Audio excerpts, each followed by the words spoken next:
Hey everybody, my name is Sean, and on this channel we talk about AI and AI's effect on humanity. I have a background in tech. I used to design and build autonomous robotic devices for the military and the aerospace industries, and I've owned my own software company for the last 23 years. Now this episode is going to be a fun one because it's actually a passion of mine, and what I'm going to be talking about in regards to AI is space and how AI is heading to space. Oh, come on in. It's my wife. She's getting ready to go to work. Hey, I got a quick question for you. Star Wars or Star Trek? She's a keeper. Well, have a good day.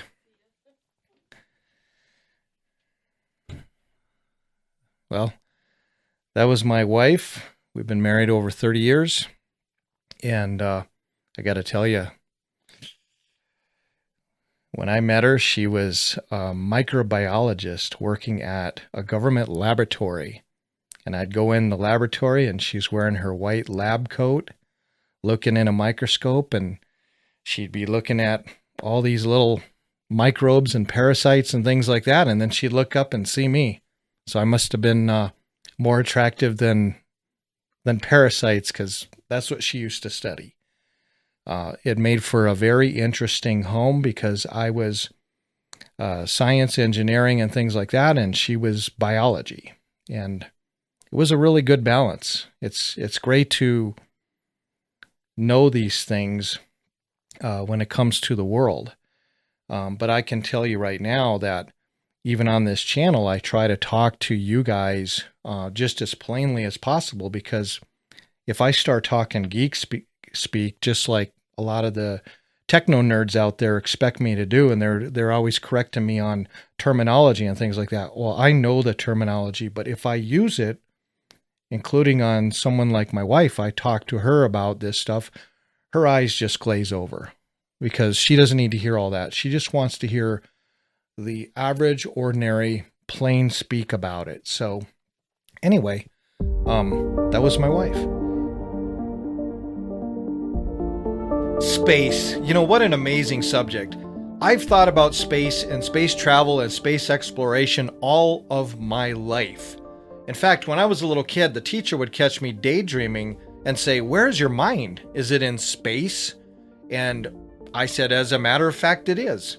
You know, little did I know later in my life, I would be a member of the American Institute of Aeronautics and Astronautics, and I would speak before a crowd of engineers, including those from NASA's Jet Propulsion Laboratory. Wow, that was pretty cool.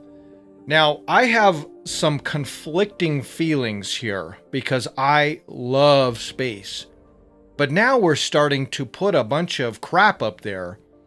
And the next thing to go up there and be built are these data centers. Now, there's enough pushback here on Earth for data centers because of the environmental impacts, and people are starting to realize what's going on. These data centers on Earth require large amounts of electricity to power. Most all of them require large amounts of water to cool them, and they're being placed in places such as where I'm at here in Arizona, where we have very limited water, but yet they've put over 200 of these data centers just in Arizona alone. So, you know, there's enough pushback here that they're looking to go somewhere else. Now, years ago, I predicted that data centers would start being placed in space. It solves quite a few problems. If they're powering it out there, it's going to be most likely by the sun. And cooling is really not an issue because space typically is very cold. And when I say typically, I mean when you're really out of the sunlight, it is really cold. But you know, before I get into the data centers in space and the challenges that they're going to face, which, by the way, this is going to happen. This AI system that is being set up, all the infrastructure put in place, it is heading to space. And once that happens, there's going to be less and less infrastructure here on Earth for the AI and more of it up there, the network, the neural network, and the arrays of these data centers. And so as this happens, you guys who are in rural areas and you got suckered into letting these data centers being built next to you, I predict as well that the data center that was built by you is very likely to be vacant and not in the too far future, because technology is rapidly changing and these are going to be obsolete. So they're going to impact your environment, put up an eyesore in your area, and then potentially it's going to be abandoned. Now, before we get into the AI data centers, I want to talk a little bit about satellites. It's very important that you guys understand what is going on up in space, and I'm going to try to get through this as quick as I can. Did you guys know that there are over 11,000 satellites in orbit? And that's just the ones we know of. There's actually more than that that have been launched by secret military operations. But around 2,700 satellites go up every single year. Now, who are the companies that launch these satellites? Well, one of the largest is SpaceX. And then there's Rocket Lab, there's Arianespace, there's ULA, and then there's Blue Origin. Blue Origin, by the way, is Jeff Bezos's, of Amazon. That's his, and SpaceX is Elon Musk. But ULA is probably the most steady one as far as military and government contracts. ULA is launching most of those, and then Arianespace is anything outside the United States that needs to be put up there. So all of the time there are satellites being launched up in space, and what's really interesting is that most satellites now, they are the size of a microwave oven. They're only about this big, and they're hovering around and they're transmitting. And it used to be that satellites were more the size of like a bus. And like I said, now they're a lot smaller. And then the other thing that is going on is that, there's different levels of orbit around the Earth, and low Earth orbit is the most common one, especially for your satellite TV providers and your internet, such as what I have here, Elon Musk's internet.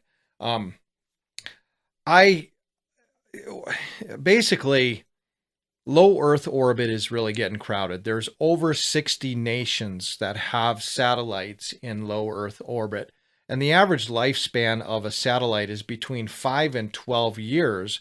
And then after that, they crash into Earth.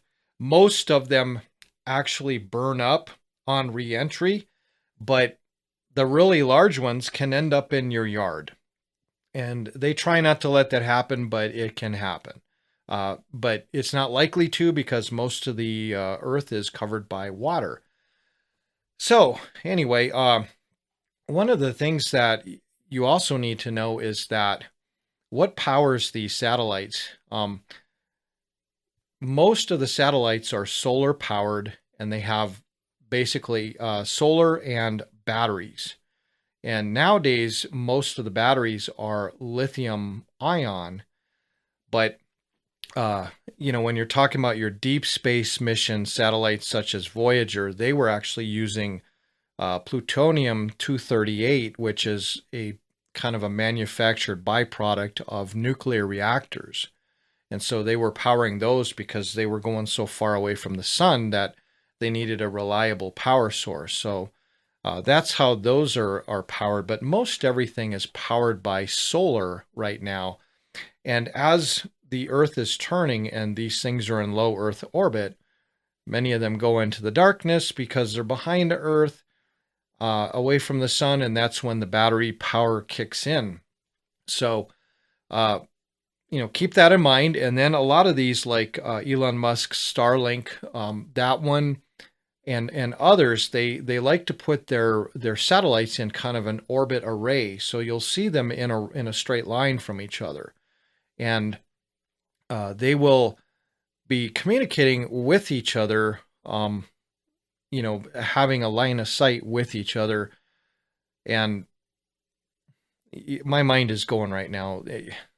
It reminds me of those, look this up, the Phoenix lights years and years ago. Remember those pictures where you have all the lights in a row? I'm going to let you guys know that a lot of stuff is being launched and developed that the general public does not know about. And so, when I talk about over 11,000 satellites in space, being from a defense industry background, I do know that the technology, the government and military technology, is usually about 10 to 30 years ahead in time. In fact, when I was in the Army, the weapon system that I was a crew member of had been in development for around 20 years before they released it. So there are a lot of things that were in the works. In fact, I can tell you right now, when you are amazed by these robots and a lot of these AI robots and able to do things, I do know that the military was far ahead on that. And I'm not going to talk about all of this stuff, but I'm just going to let you know they are anything you see right now. They're really far ahead. So how is that going to tie in with the data centers? Well, these data centers are going to be assembled in space, and they are most likely not going to be the size of a microwave oven. In fact, they're going to be almost larger. I would predict larger than the space station. These things are going to be humongous, and they're going to be put together kind of like Legos in modules. So as they want to add more capability to the data center, they'll plug another one in. And so companies such as Google, which does not organically own a space company, is going to have to either create their own space company, which is very possible because Google is going to be one of the AI companies that's left standing. And just like Jeff Bezos with Amazon and controlling a huge amount of the internet infrastructure, he created a space program. And just like Elon Musk with Tesla and X and Starlink, space was just the next thing. So Google's kind of left without a way to get up there. So they're going to have to either pay SpaceX or Blue Origin or one of these other places, or they're going to have to build their own. And I kind of predict they're going to dabble in their own because they don't like to be let's just say, dependent on any other company. They would rather either buy that company or build a competitor to that company. Google is a massive, massive giant. So what are these satellites, their batteries? I just wanted to run through this because the data centers are going to be very similar to satellites. It's just going to be a lot more resources put into these things. So as they boast about how they're putting these in space, and now they won't have to put a data center near you and use all of your resources, they're not going to be telling you about the amount of resources going into these things that are they're things from Earth, natural resources on Earth that they're going to be sending into space. And as these things run their lifespan and burn up, they're going to come into the atmosphere and rain down, and who knows where all that stuff is going to go. But just to let you know really quick that batteries, the new batteries are generally lithium, and they have cobalt, nickel, graphite, gallium. But one of the reasons that Trump was really coming down hard on China about rare earth minerals is because China actually controls a lot of the minerals that are required for these lithium batteries. And these batteries are really required for a lot of things. You know, they did the electric vehicle push, and now everything's going to be diverted to space. And so China is a major producer of the lithium and graphite. But the the interesting thing or disturbing thing is, the number one producer of cobalt, it comes from the Democratic Republic of the Congo. So that is the new oil, guys. You remember how all of the big nations are so interested in the Middle East, and if it wasn't for the oil, that's what everybody says. If it wasn't for the oil, we wouldn't even care what they do. Well, the new oil rush is the Democratic Republic of Congo and probably other African nations who, they don't have a lot of money, so they're easily exploited. And you don't fully understand what is being done to extract these minerals, but there is child labor going on and slave labor in some of these mining things, not for everything, but just keep that in mind, that it's a very, very ugly process of extracting these minerals to make batteries. And so I really think you're going to see the electric car push kind of dissipate now, because they're going to have to divert everything to space. So what I'm getting at now is the AI data centers. They, at the moment, it's not exactly really cost effective to put these data centers in space, but what's going to happen is more and more companies are going to get into launching rockets up into space, and things are going to become very competitive. It'll go from experimental to routine. You know how SpaceX is able to launch a rocket and then have the booster come back and land perfectly back on the launch pad. Those are things that, because SpaceX was basically competing with the slow government NASA, they had something to prove, and they've proved it. So now other countries and other companies are going to follow suit. Anything learned from these, they'll go ahead and practice that, and they'll probably improve on that. So space launches are going to become more frequent, and the data centers, with the GPUs, the TPUs, and all that kind of stuff that run the AI, those are they're also trying to develop much more efficient chips to run the AI. As far as, if they're more efficient, they even take less cooling. But cooling, like I said, is not a problem in space. But they can put more of these in a flying data center in low Earth orbit with some solar panels and some batteries than what they have now, which is these kind of beastly GPUs. And so I'm very, very excited about space, but I'm very pessimistic about the AI infrastructure that's being set up.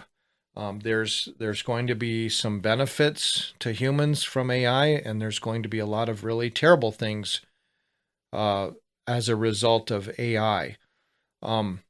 Right now, a lot of people are enjoying the fact that you can chat with a chatbot and have it pull up information for you really quick and organize it really well, or it can write something for you like a paper or your website, things like that. But AI is also starting to kill quite a few jobs, and it's not killing all the jobs right now. A lot of the other jobs that are being lost is because of the job losses. Job losses create more job losses. Stores and shops and restaurants and things like that close up if the people bringing in the money in the area just aren't able to go to spend the money. But the absolute number one thing, if you watch any of my other videos, is I have some real problems with AI as far as uh, things being faked, and news is able to be faked, and there's going to be a lot of other weird things out of the fakeness, because they'll actually be able to charge people with crimes they didn't commit, because they'll be able to generate images, video, voice prints, or anything of a person doing something they actually didn't do. And then the other thing, there's other things that are really annoying, and then there's some things that are really troubling, that they're trying to get the kids to have relationships with AI, and therefore the kids will not start families and have a family unit and have children, and increase, not necessarily increase the population, but have another generation that is able to help take care of the older people. But my absolute number one problem with this whole thing is just like any technology, it just depends on the entity or person that is wielding it. The entities and people that are wielding this AI do not necessarily have your best interests at heart. In fact, um, some of these have a really, really disturbing worldview, and consider most of the population as useless eaters. And therefore, they're wanting to take steps to reduce the number of people, not just take them out outright, but make sure people don't have children anymore. Make people as confused as possible about what a family is, so that they just don't have a family. And so the population will just self implode. And the other thing is, keep in mind, these tech CEOs have really spent a lot of money building underground bunkers that they can go in when things go crazy. So they know something really bad is coming. So the AI infrastructure, when you look at the corporations and all this stuff, they're really heavily into gathering data on you, because you are a product, and anything they can know about you, whether it used to be just where you live and your address, your phone number, so they can call you, but now they want to know your inner thoughts, and it's only going to get worse from here. Um, they're going to start monitoring you as you listen to news they put out, um, and they're going to measure your reaction to the news and see if you're compliant or not.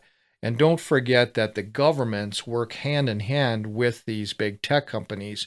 And so the government's agenda and the big tech companies' agendas are really very similar. The government is wanting to make sure that everyone is really controlled, and there's going to be a big surveillance system put in place. And the big tech companies are making huge amounts of money off of killing all these jobs, and kind of forcing everybody to not own anything anymore. You have to pay subscriptions. You can't own anything.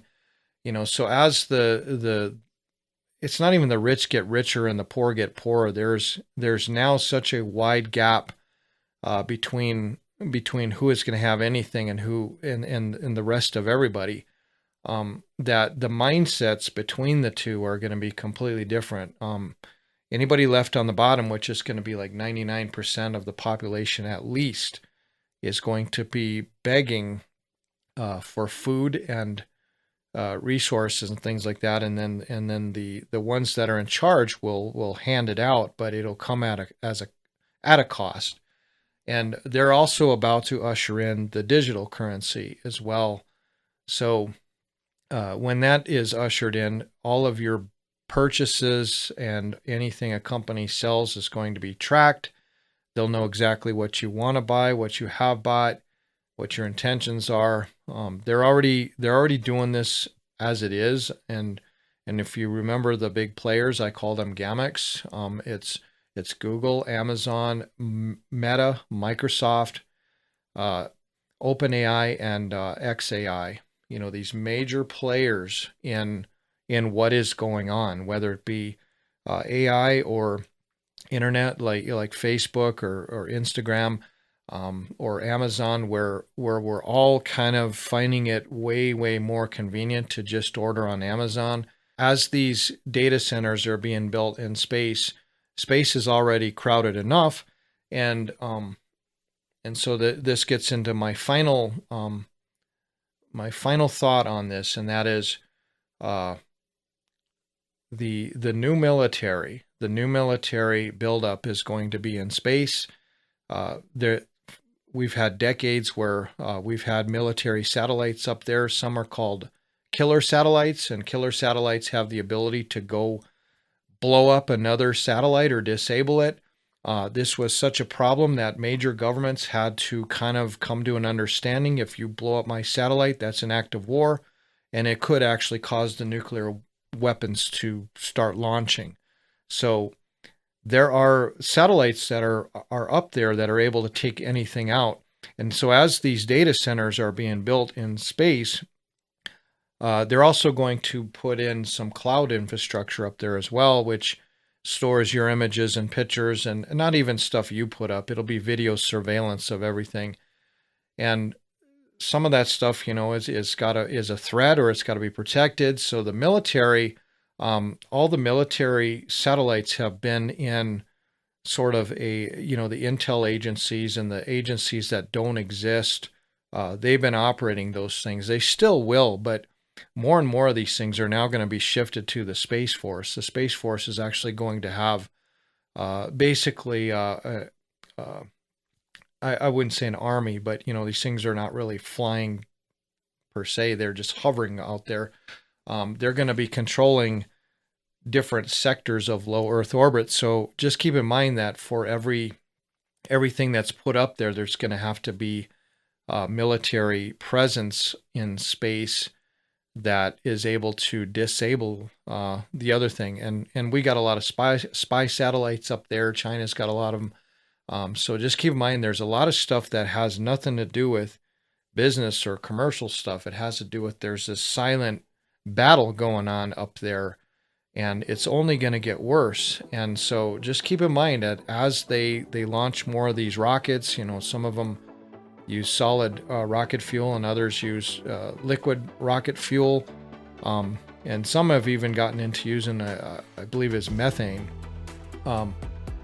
As they start launching more of these rockets, you have to believe that there's going to be other effects on humanity from just the sheer number of things being launched, and then the rare earth minerals that are going to be needed to put up there. And some of these things, when they come raining back to Earth, are going to be lost. And some of these things are kind of poisonous, and they'll land in the ocean. But, they're going to keep doing this. And just keep that in mind. So I love space. I love space exploration. But this whole thing they're doing is really messed up. It's really messed up. All right, so that's it, and stay tuned for some random clip. I'm going to put little random things at the very end of each one of my videos that has nothing to do with what I was talking about. It's usually some with me. All right, guys, remember, for everything we gain, there is something lost. See you later. Bye.